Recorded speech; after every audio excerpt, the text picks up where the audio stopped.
떠들어 볼게요. 자, 일단 거래처 등록이죠, 여러분들 여기. 거래처 등록. 거래처 등록은 뭐 여러분들 어렵지 않아요. 요거 같은 경우에는 어떻게 해주시면 되냐면 바로 할게요.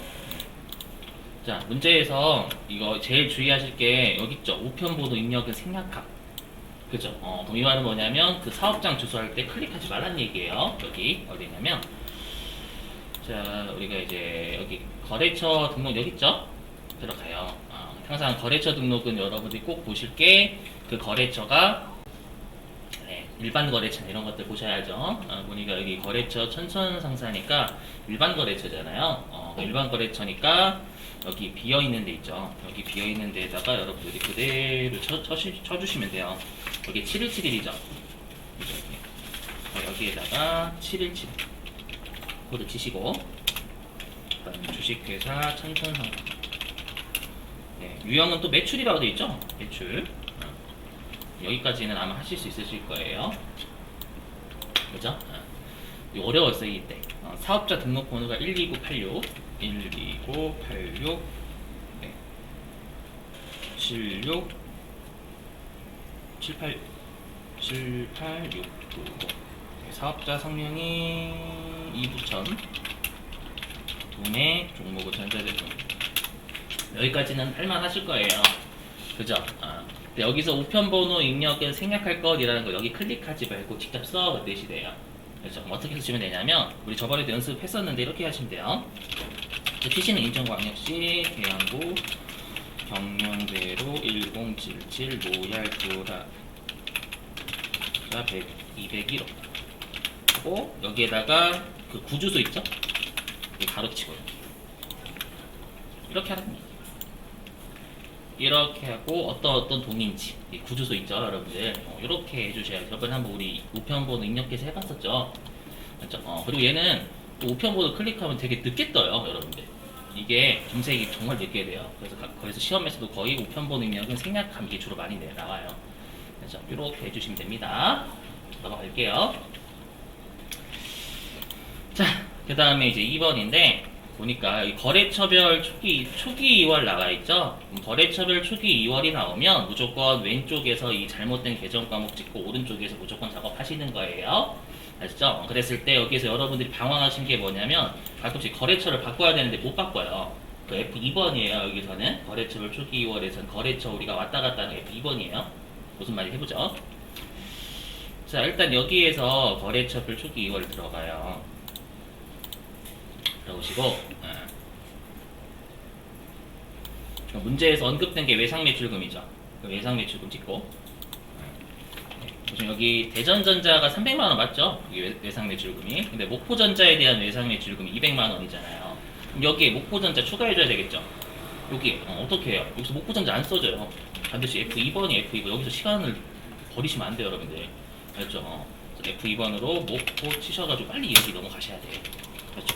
왜 안 되지? 당황하신다면 여기서 보면 이제 시간이 날아가요. 아이고, 제게 멘탈이 날아가는데 지금. 자, 이렇게. 자, 그 다음에 이제 외상매입금 할게요. 그럼 외상매입금도 마찬가지로 외상매입금 찍고. 여기에서 뭐가 잘못됐냐면 손오공, 사우정, 접할기가 없죠, 접할기. 그죠? 여기 외상매입금은 접할기가 없잖아요. 그죠? 그럼 어떻게 해요? 삭제하라는 얘기죠? 어떻게 삭제해요? 라인 잡고 F5번 하시든 위에는 삭제 누르시든 자, 삭제 이렇게 해주셔야지. 되셔요? 이렇게. 그 다음에 바드럼은 대구전자 30만원이죠? 그럼 바드럼 찍고 대구전자가 60이 아니라 30이네요. 숫자가 잘못됐죠? 30만원 이렇게 되셨어요. 자, 그 다음에 3번인데 이게 여러분 좀 어려워요. 이거는 마인드 맵을 못 그리시면 그냥 포기하시는 것도 최선의 방법입니다. 진짜 여기는 자 보면 자 우리가 일단 여러분들 순서는 외우고 계셔야 돼. 원래 이렇게 가죠. 원가 명세서가 1번. 왜냐면 우리가 제조원가 명세서 먼저 작성해야 되잖아요. 맞죠? 여기가 원재료 제공품 티계정이니까. 그 다음에 전기분 손익계산서가 이거 무조건 이렇게 가는 건 아니에요. 알죠? 오류가 다 발생했다면 요 순서대로 간다 그 뜻이에요. 네, 전기분 잉여금 처분 계산서 3번, 전기분 재무상태표 4번 이렇게 가요. 맞죠? 물론 우리가 기말 자산부채 자본이 잘못됐다라고 하면 여기 한 번 더 가야 되지만 재무상태표 먼저. 자, 요건데 잘 보시면 이거예요. 우리가 틀린 내용이 800번대 소모품비로 과다 계상했죠. 그죠? 그럼 여기는 판매비와 관리비는 어느 재무제표에 나와요? 요거 손익계산서죠, 여러분들. IS. 그죠? 이거 손익계산서고, 그 다음에 제조원가가 우리 공장에서 발생한 원가를 제조원가라고 하잖아요. 맞죠? 공장에서 발생한 우리 제조원가 명세서에 살 수 있죠. 맞죠? 그럼 이 제조원가 명세서 얘예요. 그럼 우리가 800번대 비용 줄이고 500번대 소모품비 늘려 그 뜻이잖아요, 여러분들. 이해되세요? 그러면 이 생각하셔야 돼요. 손익계산서부터 가야 돼요? 제조원가 명세서부터 가야 돼요? 제조원가 명세서부터 가야죠. 얘가 1번이에요, 여러분들. 그래서 제가 그때 순서 좀 여러 외워주세요 라고 했던 게 원재료 제공품이 먼저고 우리가 제품 매출원가가 나중이었잖아요, 여러분들. 그죠? 그래서 제조원가 명세서가 먼저예요. 어디겠냐? PPT가 없네.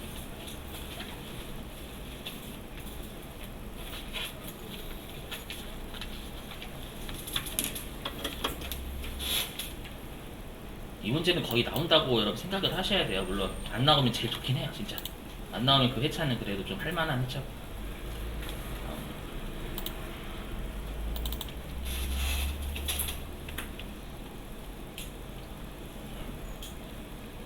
여기에요, 여기 있네. 어디 있어? 이 마인드맵 그려나가셔야 돼요. 요 마인드맵 못 그리면 진짜 힘든 파트 중에 하나입니다. 여기 있죠, 여러분들 여기. 여기 보시면 우리 이렇게 갔죠. 원재료 제공품이 먼저란 말이에요. 이 원재료 제공품에 대한 정보 나타내는 게 제조원가 명세서라고 했죠, 여러분들. 원가액에 풀어붙였을 때도. 그리고 단기 제품 제조원가가 맨 마지막에 제조원가 명세서에서 구하는 거였었잖아요, 여러분들. 그죠? 이 단기 제품 제조원가가 어디에 영향을 주냐면 여기 제품의 매출원가 구하는데 영향을 주죠. 근데 매출원가는 어디서 나와요, 여러분? 손익계산서에서 나오잖아요. 맞죠?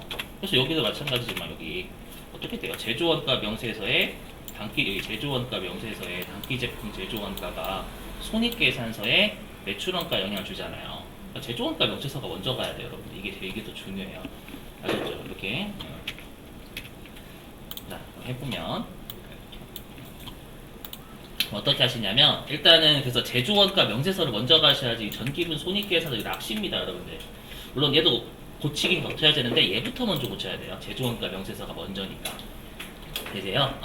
얘가 나중이고. 오케이? 네. 자, 그럼 해볼게요. 자, 그러면 전기분 원가 명세서를 가요. 그럼 여기에서 500번대 소모품비 200 늘려야 되겠죠? 그죠? 합니다. 네. 근데 여기 보시면 그쵸, 500번대 소모품비가 지금 300만원만 잡혀져 있잖아요. 그럼 얘를 500만원 잡아야 되겠죠. 오케이? 그럼 여러분들 얘를 고치면 우리가 여기 보실게요. 마인드맵 잘 들어가셔야 돼요. 이거 다 외우시는 거 못 외워요, 이거 여러분들. 알죠? 이거 절대 못 외워요. 알죠? 다들 왜 어려워하냐면 마인드맵 그리기 힘들어서 그래요. 답을 못 외워요, 이거. 자, 그러면 소모품비가 지금 500만원 잡아야 되잖아요. 우리 소모품비는 공장 전체적으로 소모품 쓰는 거니까 제조간접비죠. 이해되세요? 그러면 아까 우리가 여기에 대입하면 요 제조간접비가 지금 200만원만큼 올라갈 거예요. 이해되세요? 그럼 단기 제품 제조원가도 반대 방향에 얘도 올라가겠죠, 여러분들. 이해되세요? 그러면 얘가 올라가면 매출원가도 올라가네? 이 생각을 하셔야 돼요, 여러분들. 여기까지 되시겠어요? 그러면 단기 제품 제조원가가 지금 변동이 되겠죠. 200만원 더 잡으면. 그럼 단기 제품 제조가 얘가 변한다고 어떻게 변한다? 이렇게 변해요. 얘가 변해요. 그럼 얘가 변하면 얘는 변하지만 얘는 아직 오류를 수정하기 전이잖아요. 그럼 얘를 이 X를 어떻게 하냐면 얘 O로 바꿔주는 작업을 해야지 생각을 하셔야 된다는 거예요. 이해되세요? 무슨 말인지 모르신 것 같은데, 지금? 자, 그래서 어떻게 하냐면 그럼 여기 단기 제품 제조원가가 305라고 시작하잖아요. 이게 아마 307로 바뀔 거예요. 그래서 여기다가 해볼게. 500만원 잡아요. 되셨죠? 잡았어요, 이제? 200만원 늘렸죠? 되세요? 그럼 늘렸으면 어떻게 해야 돼요? 단기 제품 제조원가 최종적인 결론이 307로 변했잖아요. 되시겠죠? 그럼 얘가 어디에 영향 주냐면 요게 지금 307로 바뀌었단 말이에요, 여러분들. 그죠? 근데 아직 우리가 여기 손익계산서는 안 갔죠? 그럼 얘는 여전히 305로 돼 있을 거예요. 이해되세요? 그럼 얘를 영향을 받는 곳을 307로 고쳐야지 이 생각을 하셔야 된다라는 거예요. 이해되세요? 그러면 얘가 올라가니까 매출원가도 올라가겠죠? 여기까지 되세요? 그 매출원가는 여러분들 비용이죠? 오케이? 그 비용이 어떻게 될까요? 올라가겠죠? 이해되세요? 근데 중요한 게 있어요. 뭐냐면, 그럼 우리가 지금 매출원가가 200만원만큼 올라가죠? 대신에 뭘 줄여야 돼요? 800번대 비용을 줄여야 돼요. 손익계산서에서 800번대 비용을 줄여야 돼요. 그러면 잘 보세요. 지금 우리가 500번대 소모품비를 올림으로써 얘는 307만원 됐죠? 대략 이 정도. 그럼 얘를 307로 고치면 요 매출원가가 200만원만큼 올라가요. 이해되세요? 올라가지만 우리가 비용을 또 800번대 비용 200만원만큼 줄여야죠. 맞죠? 그럼 800번대 비용 있잖아요. 800번대 비용을요 200만원만큼 또 줄어요. 그럼 200만원 매출원가라는 비용 올라가지만 200만원만큼 판매비와 관리비를 줄여야 돼요. 그러면 이익은 영향이 없어요. 단기순이익은. 최종적인 결론이 단기순이익은 영향이 없어요. 물론 이 생각은 가장 좋고요. 자, 그래서 일단 그럼 이 생각 하셔야 돼요. 단기 제품 제조원가가 지금 307180이잖아요. 얘로 손익계산서의 제품 매출원가 쪽으로 이렇게 고치러 가야 되겠죠. 그죠? 갑니다. 자, 그러면 전기분 손익계산서. 근데 보시면 지금 아직 제가 오류 안 고쳤죠? 오류를 안 고쳤을 때 지금 단기순이익이 144잖아, 144. 요게 안 바뀌어요, 최종적으로. 우리가 한번 해볼게요. 자, 보시면 일단 여기 144라고 그냥 대략적으로 적어 놓을게요. 144. 144 이 정도. 자, 그러면 이제 우리가 어디를 클릭하면 제품 T 계정이 떠요? 여기 제품 매출원가를 클릭하면 제품 T 계정이 뜬단 말이에요. 물론 매출원가 뜨긴 하지만. 그러면 단기 제품 제조 원가가 정확하게 얼마였어요? 아까 307이었죠. 그죠? 그럼 이 숫자는 어디서 얘는 불러오기가 없어요, 이 기능에. 없기 때문에 얘는 그래서 제가 여기 전기분 원가 명세서 얘를 지금 안 나간 거예요. 얘로 고쳐야 되겠죠. 307180으로. 그죠? 그래서 얘를 307180 바꿔요. 여기까지 되세요? 여기? 예, 바꿨어요. 그러면 보시면 이게 단기순이익이 보시면 단기순이익이 내려갈 거예요. 매출원가가 올라갈 거기 때문에. 그래서 뭐야? 잘못됐나? 잘못됐나? 잘했죠? 307180이구나. 왜 숫자가 크게 변해가지고 깜짝 놀랐네. 자, 그러면 얘가 아까 144였는데 142로 내려갔죠. 매출원가가 올라가니까 그만큼 이익은 떨어져요. 여기까지 되세요? 근데 우리가 손익계산서 얘만 해요? 아니죠. 우리 아까 요거 어디 있었어요? 이게 좀 어려워요. 그래서 여러분들 어디 있냐면 여기 야 800번대 여기 소모품비 800번대 비용 바닥 예상했으니까 800번대 비용도 줄여야 되는 거잖아요. 맞죠? 우리가 800번대는 손익계산서에서 하죠. 판매비와 관리비니까. 이해되세요? 그래서 여기 어디 있어? 소모품비 여기 있죠. 여러분들 얘가 얼마가 돼야 돼요? 지금 1000만원이죠. 소모품비가 얼마가 돼야 돼? 정확하게 반영하면 800이 돼야죠. 200만원만큼 줄여야 되니까. 이해되세요? 이렇게 하면 단기순이익 영향이 없어요. 보이시죠? 여기 144 그대로죠. 아까 제가 아예 적어놨어요. 왜냐하면 이렇게 생각하시면 돼요. 500번대 비용 늘리고 800번대 비용을 줄여요. 맞죠? 그럼 500번대 비용을 늘렸으니까 제조원가 명세에서는 최종적인 결론이 바뀌어요. 이해되세요? 근데 손익계산서에서 800번대 비용을 줄여버리면 500번대 비용 늘리고 800번대 비용은 낮췄으니까 이익은 그대로예요. 이익은. 이해되세요? 그래서 이익은 그대로라라는 얘기는 무슨 말이에요? 여기서 끝내시란 얘기예요. 맞죠? 그래서 끝내시란 얘기예요. 물론 이렇게 하셔도 돼요. 여러분들 안 바뀌긴 해요. 뭐냐면 그럼 여러분 다른 문제 대비하기 위해서 이 단기순이익이 어디에 영향을 줘요? 이익잉여금 처분계산서에 미처분 이익잉여금 구하는데 영향 주잖아요, 여러분들. 그죠? 바꾸러 가야죠. 전기분, 잉여금, 처분 계산서 가요. 네, 보시면 이 단기순이 여전히 144로 돼 있을 거예요. 이거 정확한 숫자거든요. 500번대랑 800번대 같이 변화시켰기 때문에 이해되세요? 그래서 불러오기 해도 여전히 144로 나와요. 그대로. 이해되시겠죠? 여기서 막 당황하는 분들이 계시나? 안 바뀌네? 뭐지 이렇게. 아셨죠? 그래서 이런 문제 좀 대비하세요, 여러분들. 알죠? 800번대, 500번대가 왔다 갔다 하면 500번대는 바뀌었으니까 제조원가 명세선 바뀌는데 이익엔 영향이 없지. 이익에. 알죠? 단기순위가 안 바뀌는 거예요. 되셨어요? 그래서 그대로 하시면 돼요, 어차피.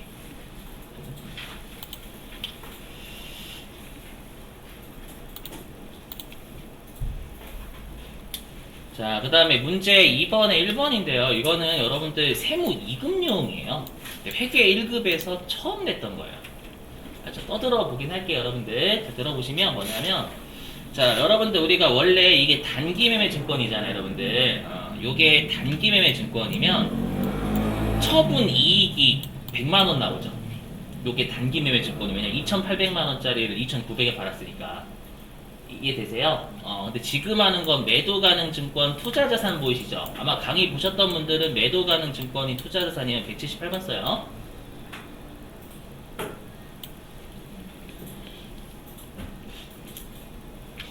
처음 들으신 것 같은데? 없어요.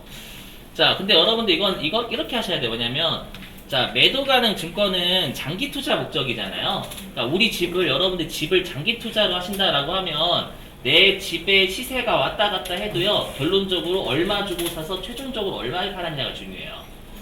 이해되세요? 그렇기 때문에 얘는 결론적으로 매도 가능 증권은 처분 이익이나 손실이 취득가액하고 처분가액하고 비교하는 거예요.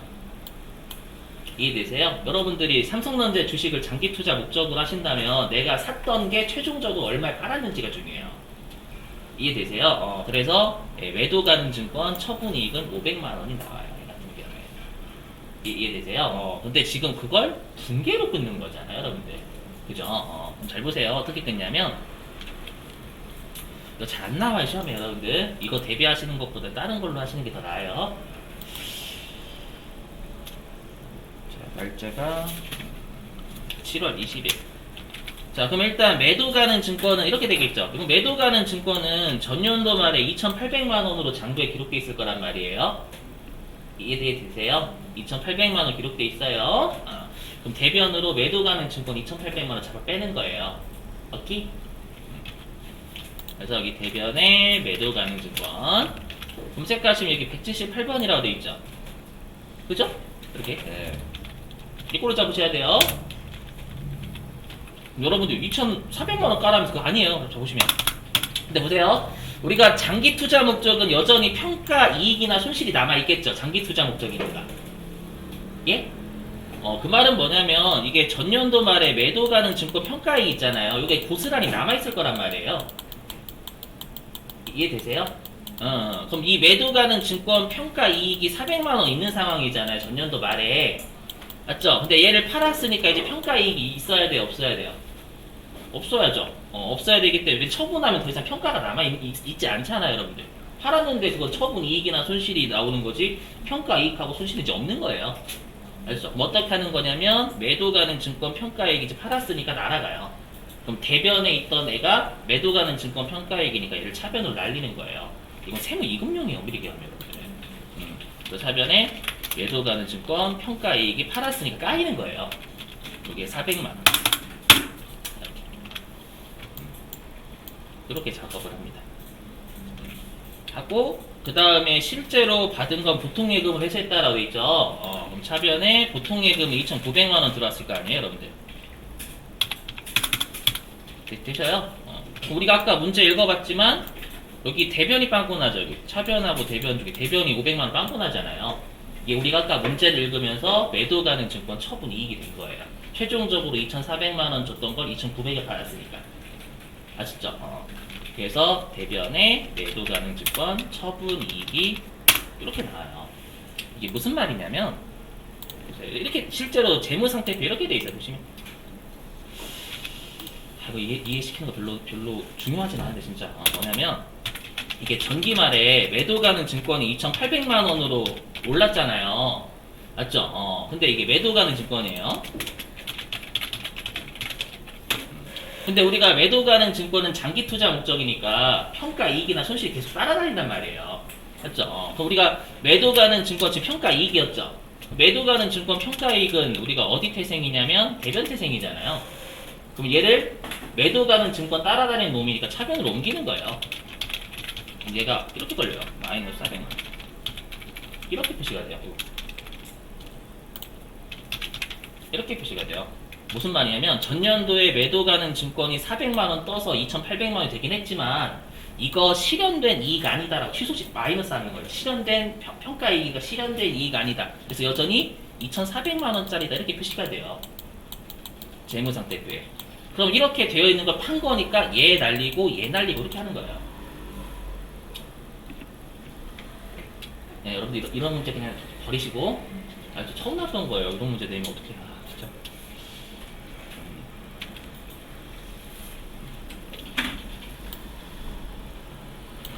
만약에 여러분 이러면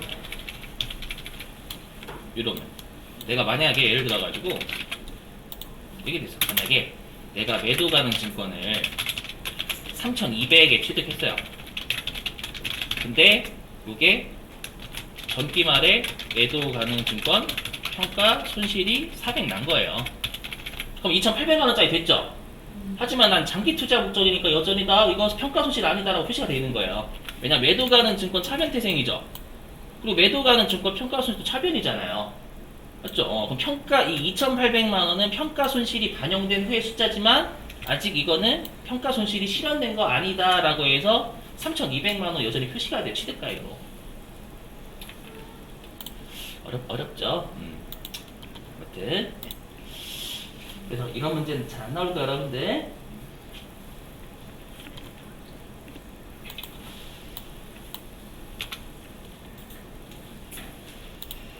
자, 그 다음에 이제 2번은요, 교재 36페이지예요. 2번 문제가 너무 중요하죠? 교재 36페이지에 있는 애예요. 얘가 뭐냐면, 요거예요, 여러분들. 우리 원재료가 재고자산이잖아요. 그죠? 원재료라는 재고자산을 지금 판매한 게 아니라 기계장치를 수선하기 위해서 썼죠. 맞죠? 근데 우리가 우리가 대변으로 재고자산 잡아 빼면 무조건 요거 매출원가로 인식한다면서요. 컴퓨터 저번에 한번 증명했었죠. 맞죠? 그래서 컴퓨터한테 야 매출원가 아니야 다른 계정으로 인식을 바꿔 이게 뭐였어요? 타계정 대체 걸어야 되는 문제예요 이게. 맞죠? 되게 중요해요. 타계정 대체는 이게 문제를 보시면서 타계정 대체가 안 떠오르시면 나중에도 못 찾아요. 알죠? 요거 외워주세요. 그래서 9월 26일자에 그리고 타계정 대체는 8번이죠. 적요 8. 예, 요거는 여러분들 재고자산에 거시는 거지 뭐 비용이나 자산에 거시는 게 아니에요. 대변에 원재료 한 다음에 여기다가 타계정 대체 8 이렇게 치시는 거예요. 8 여기다가. 이 문제는 이거 틀리면 2점 날아가 일단. 그럼 부분 점수는 있어요. 네, 얼마냐면 55만 원이죠. 아주 이게 되게 중요해요. 그러니까 대변으로 재고자산 빠지면 거의 타계정 대체 100% 우리 시험은. 그 다음에 차변에 수선비죠, 여러분들. 수리를 위해서 사용한 거니까. 500번대 잡으면 되겠죠? 500번대 수선비. 되셨을까요? 제가 잘 나온다라고 하는 건 무조건 여러분들이 열심히 좀 하시려고 그렇게 해주셔야 돼요. 자, 그 다음에 뭐 3번은 여러분들 하실만 하셨죠? 자, 그래서 3번 같은 경우에는 얘가 공장 생산직 직원의 간식용이니까 500번대 독립생비가 되겠고요. 맞죠? 그 다음에 대금은 현금 지급했으니까 대변에 현금하시면 되겠네요. 뭐 이거 괜찮아, 할만했네, 이거. 11월 4일자. 11월 4일자에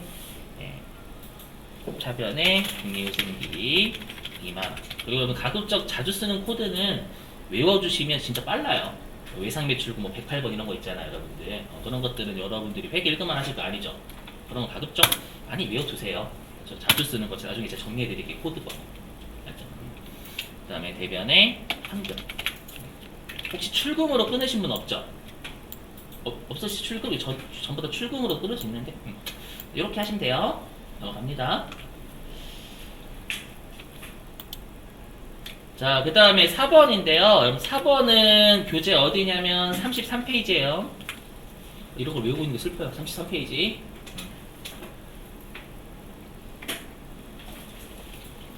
자, 이 문제죠, 여러분들. 뭐냐면 전년도에 못 받았던 채권 회수한 거죠.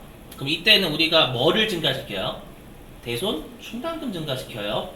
맞죠? 이게 결론이지. 대변으로 채권 까시면 안 돼요. 우리 떼었던 회계처리 이거 다시 이것도 또 나올 가능성이 있으니까 어디냐면 어디였어요?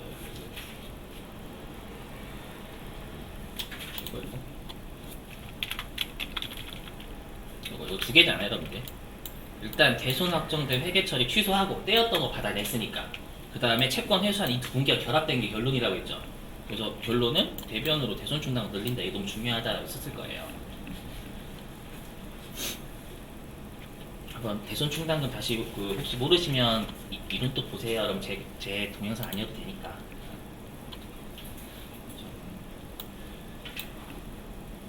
그래서 11월 5일자 같은 경우에는 일단은 차변에 보통예금 들어왔죠? 50만원. 그리고 대변에 대손충당금 늘리는 거예요. 대손충당금이 채권을 자산 차감하는 놈이가 대변이잖아요.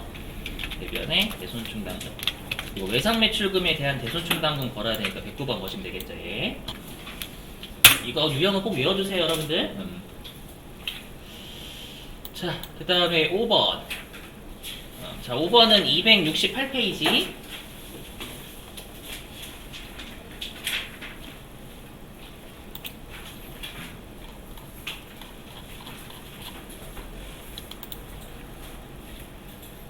여러분 이거는 뭐냐면은요, 얘기하는 거예요.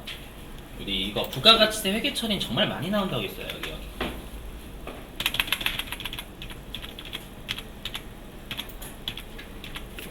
뭐예요? 우리 이거 외워주셔야 돼요. 시험에 잘 나오니까. 뭐냐면 우리가 그 기간의 종료일로 부가세 예수금하고 부가세 대금 상계했죠. 정리. 그죠? 부가세 예수금 부채니까 대변이고 정리는 차변. 기간의 종료일로. 오케이? 그 다음에 부가세 대급금은 자산이니까 정리하는 건 대변으로 정리. 맞죠? 그러면 우리가 부가세 예수금이 매출세액이고 부가세 대급금이 매입세 공제액이잖아요, 여러분들. 그죠? 그럼 얘는 당연히 납부세액 나오죠.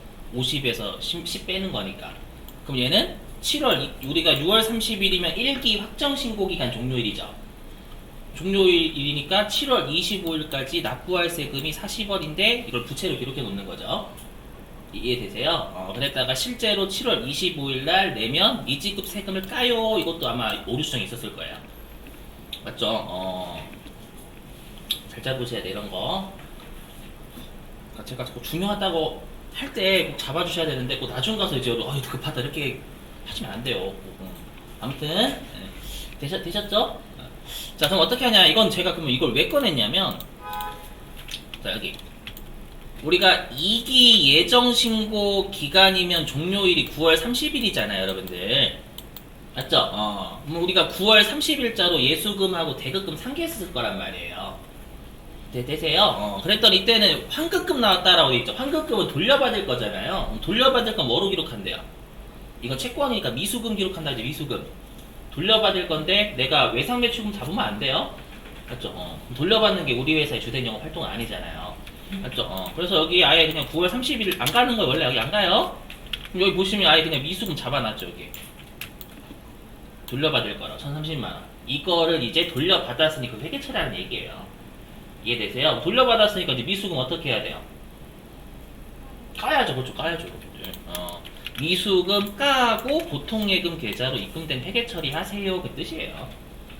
이해되시겠어요? 만약에 이걸 냈다라고 하면 차변에 미지급 세금 까고 대변에 보통예금 하시면 되는 거고.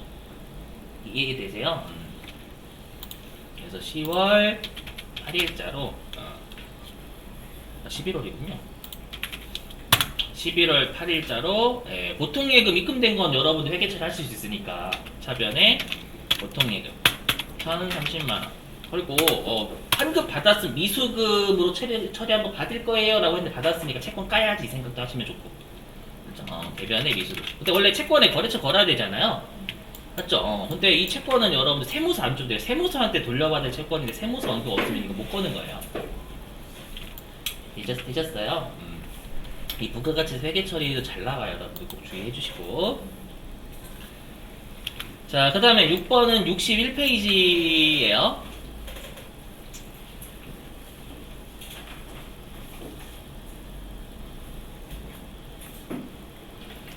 자, 6번은 뭐냐면 우리가 외환회계잖아요. 문제 읽어보시면은요. 여러분 외환회계죠. 그럼 외환회계는 우리가 단기중이면 외환차익 또는 외환차손 쓰시는 거고 기말이면 외화환산이익 또는 외화환산수지 써요. 맞죠? 근데 얘는 11월 30일이면 단기중이죠? 그러면 외화환산 쓰시면 안 돼요. 외환차익 또는 외환차손 쓰시는 거예요. 근데 보니까 여기 자 우리가 11월 1일날 외상으로 팔았던 게 2,000달러죠. 그러면 이거는 11월 1일자의 환율인 달러당 1,100원으로 기록돼 있을 거잖아요. 외상 매출금이요. 얘를 11월 30일 날 2,000달러 곱하기 1,150원으로 회수한 거죠, 여러분들. 그럼 내가 외상 매출금이 1,100원인데 실제로 받은 건 1,150원이니까 이득 받죠, 여러분들. 그래서 얘는 외환차익 것이면 돼요. 되세요?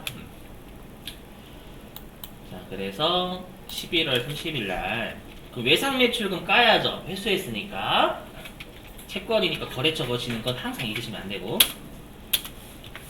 금액은 11월 1일자에 기록돼 있잖아요. 그럼 2,000달러 곱하기 1,100원으로 가야 되겠죠.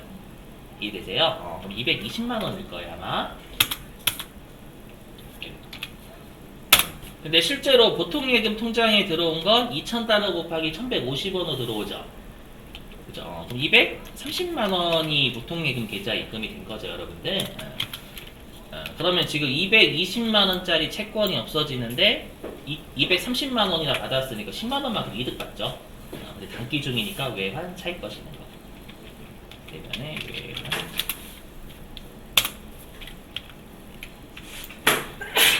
넘어갈게요.